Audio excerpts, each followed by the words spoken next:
Quanto impegno nell'organizzazione di questa Gincana 2011?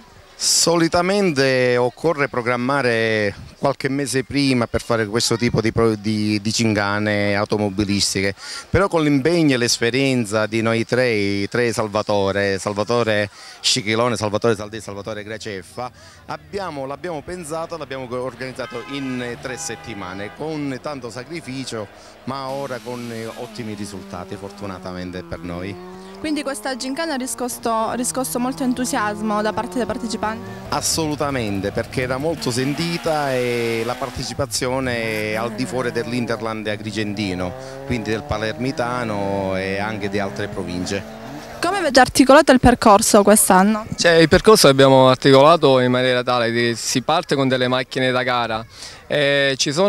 Innanzitutto si inizia con delle fotocellule e la partenza a semaforo. Una volta che parte il semaforo al verde si inizia il cronometro.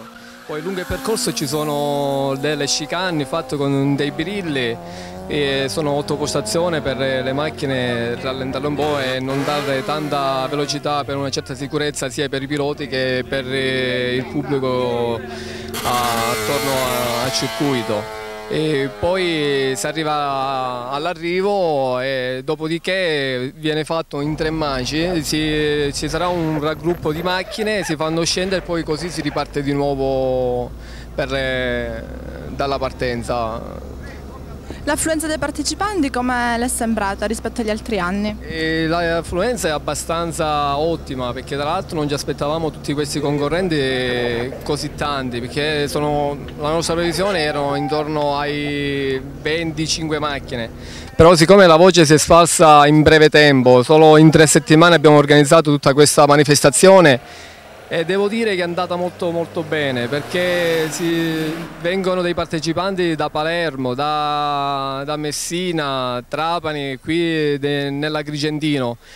Oggi è stata un'ottima gara, il percorso è stato molto impegnativo, direi per la prima volta ad Aragona si è svolta una bella gara veramente seria.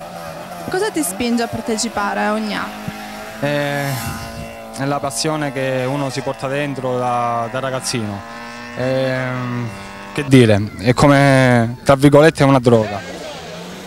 Rispetto agli anni precedenti come ti è sembrato il percorso? È buono, però oggi è stato veramente a alti livelli, diciamo a